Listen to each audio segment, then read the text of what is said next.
Voice voice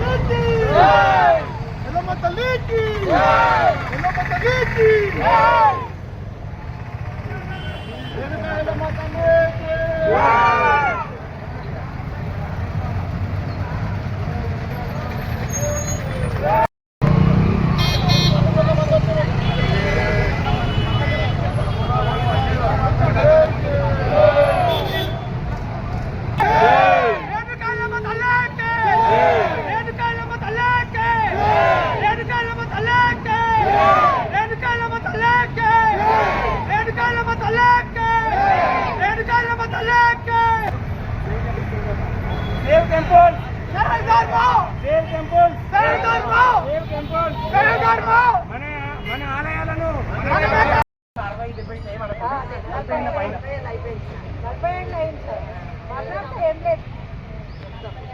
చెప్పండి sir. Renuka Yellamma తల్లికి, రేణుకా ఎల్లమ్మ తల్లికి, రేణుకా ఎల్లమ్మ తల్లికి. నవ్వద్దు నవ్వద్దు ఎవరు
వచ్చినట్టు కాదు, అందరు ఎక్కించినట్టు చేసుకోవద్దు.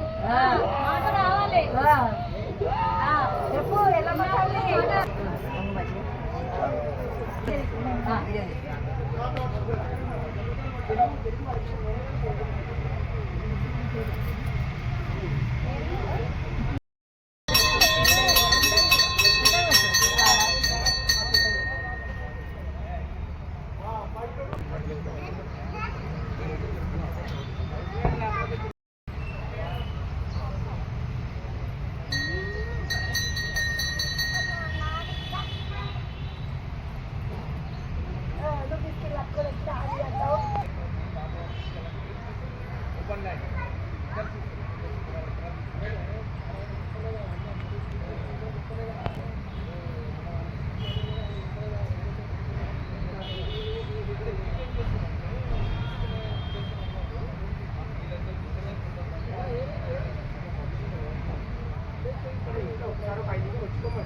ఇటు చూడరి.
మా కుటుంబం ఏంటంటే గుడి మేము ఆర్భాటంగా నిలబెట్టుకున్నది వాళ్ళు స్వయం ఒలిచింది కాబట్టి నేను ఉన్నాను దానికి సాక్ష్యంగా.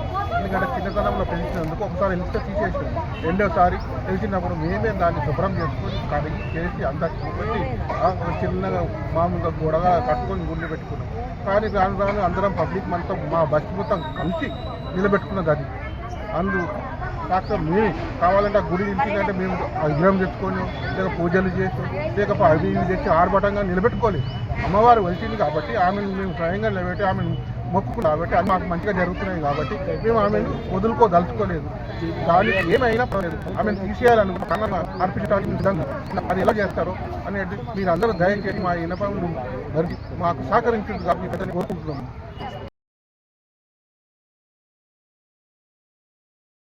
వాళ్ళు చేసారు ఇంతవరకు. ఇప్పుడు పిల్లలు మంచిగా చేస్తారు. ఎక్కడికైనా వచ్చి కూడా వాళ్ళు ఒడిబియ్యాలు పోస్తారు. మళ్ళీ నవరాత్రులకు కానీ మళ్ళీ వినాయకుని పెట్టినప్పుడు కానీ ప్రతి సంవత్సరం ఏదో ఒక దానికైనా మేము అందరూ వచ్చి ఇక్కడ మంచిగా పూజలు చేసుకుంటాము. పిల్లలకు కూడా ఏది అనుకున్నా కూడా అవి మంచిగా జరుగుతున్నాయి. ఓట్ల కోసం అయితేనేమో ఇంటింటికి వచ్చి కాళ్ళు పట్టుకుంటారు. మరి ఇంతవరకు కూడా మాకు ఈ లెటర్ వచ్చిందంటే ఒక్కరు కూడా స్పందించలేదు. మరి నాయకులకు మేము ఇంత ముందు ఓట్లు వేస్తామా వేయమా వాళ్ళే తెలుసుకోవాల్సిన విషయం ఇది. ఇంత మంచిగా మేము పిల్లలు కానీ చిన్న పిల్లలు వచ్చి ఆడుకుంటారు ఇక్కడ. పిల్లలు అమ్మవారని మొక్కుతుంటారు. అట్లాంటప్పుడు కన్న తల్లి రొమ్ము గుద్దినట్టు చేస్తున్నారు వీళ్ళైతే. ఈ రాజకీయాలు ఈ సంవత్సరం నుంచే ఇట్లా జరుగుతున్నాయి. ఎప్పుడైతే కాంగ్రెస్ వచ్చిందో అప్పటి నుంచే ఇవన్నీ జరుగుతున్నాయి. టీఆర్ఎస్ 10 years అప్పుడైతే అందరికీ భయం ఉండే, ఏ దానికి కానీ భయపడుతుండే. కానీ ఇప్పుడైతే విచ్చలవిడితనం అయిపోతుంది.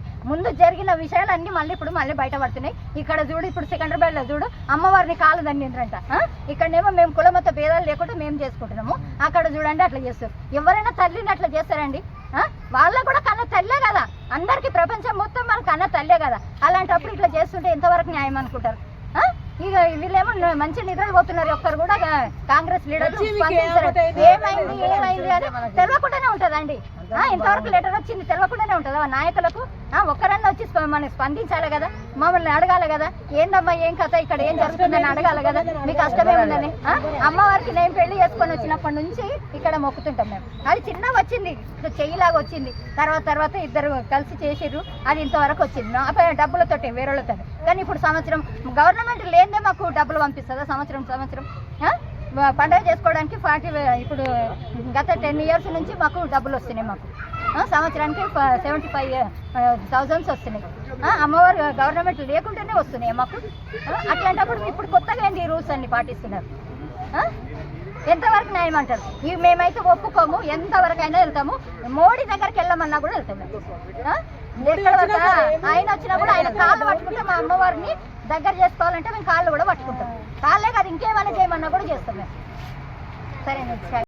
న్యూ మిర్జాలగూడ రేణుకా ఎల్లమ్మ దేవాలయం. ఈ దేవాలయం గత 40 సంవత్సరాల క్రితం తను స్వయంగా వెలిసినటువంటి దేవాలయం. అమ్మవారు తను స్వయంగా 2 సార్లు వెలిసినా కానీ ఇక్కడ ఉన్నటువంటి ఏరియాను అశుద్ధంగా ఉండేది.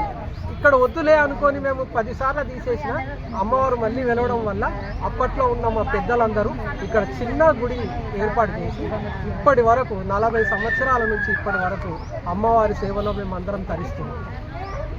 ఇప్పుడు రైల్వే వాళ్ళు మాకు గుడిని వేకేట్ చేయమని నోటీసులు పంపించారు. గుడిని వేకేట్ చేయడం ఏంటండి? గుడి అంటేనే మనిషికి ఆనందము, సంతోషము. ప్రతి ఒక్క మనిషి ఆనందాన్ని, సంతోషాన్ని తీసుకునే హక్కు ఎవరికి లేదు. కాబట్టి దయచేసి ఈ గుడిని ఎటువంటి ఆటంకాలు లేకుండా గుడికి మందం ఎంతైతే ఉన్నదో ఆ స్థలాన్ని గుడికి కేటాయించి అమ్మవారి అనుగ్రహాన్ని పొందాలని రైల్వే వాళ్ళను కూడా వేడుకుంటూ, అట్లాగే రాజకీయ నాయకులకు కూడా చెప్తున్నాను. ప్రతి ఒక్క రాజకీయ నాయకులకు అందరికీ అమ్మవారే ఆమె, మన ప్రతి ఒక్కరికి అమ్మవారి. కాబట్టి అందరూ కూడా అమ్మవారి కోసము వచ్చి అమ్మవారి కోసం తన వాయిస్ను వినిపించాలని వాళ్ళను మీ ద్వారా వేడుకుంటున్నాను. సో యాక్చువల్గా మాకు ఆల్మోస్ట్ నోటీస్ వచ్చి కూడా 2-3 weeks అవుతుంది. సో 12కి వెకేట్ చేయమని చెప్పేసి. సో యాక్చువల్లీ స్టార్టింగ్ మేము ఆల్మోస్ట్ 40 years నుంచి నేను చూస్తున్నా. 40 years ముందు నుంచి కూడా అమ్మవారు వెలిసిన అమ్మవారిని కట్టారు. ప్రతిసారి మా వాళ్ళు ఎవరు వెళ్ళినా కూడా మేము చూసుకుంటాము, మీకు ఏం ప్రాబ్లం లేదు, మేము చూసుకుంటామని అన్నారు. మరి ఇప్పుడు వెకేషన్ నోటీస్ ఎందుకు పంపించారండి? ఇక్కడ ఏం పాడు చేయట్లేదు, ఎవరి ల్యాండ్ ఎవరేం పాడు చేయట్లేదు. ప్రతి ఒక్కరు కుటుంబంలాగా వచ్చి మా అమ్మవారు అందరు చేసుకోవాలి, ఒకరు చేసుకున్నా కూడా అందరు బాగుండాలని కోరుకునే వాళ్ళమే మేము అందరము. ఖాళీ గుడి దగ్గరికి వచ్చి పూజలు చేసుకున్నందుకు కూడా వెకేషన్ నోటీస్ పంపిస్తే మరి మేము అందరం ఏమైపోవాలి? చిన్నప్పటి నుంచి కూడా అమ్మవారికి ఇంకా మా ఇల్లు ఇలవేల్పులాగానే ఉండిపోయింది అమ్మవారు. ప్రతి ఇంటికి ప్రతి ఇంట్లో కూడా అమ్మవారే ఉంటుందనేసి అందరూ కోరుకుంటున్నారు. మరి ఎందుకు ఆ వెకేషన్ నోటీస్ ఎందుకు పంపించారండి? మీరు జస్ట్ ఖాళీ పూజలు చేసుకొని ల్యాండ్ కూడా అందరు నీట్గానే పెట్టుకుంటారు. ప్రతిరోజు కూడా ఇక్కడ ఉన్న వాళ్ళు గల్లీలో వాళ్ళు కూడా ప్రతి ఒక్కరు చూసుకుంటారు. మీరు ప్లీజ్ మాకు న్యాయం చేయండి. జస్ట్ ఖాళీ ఏంటంటే మాకు అమ్మవారు పూజ చేసుకొని దినదినామి అమ్మవారు నిత్య పూజ చేసుకోవడానికన్నా మాకు పర్మిషన్ ఇవ్వండి. థ్యాంక్ యూ అండి.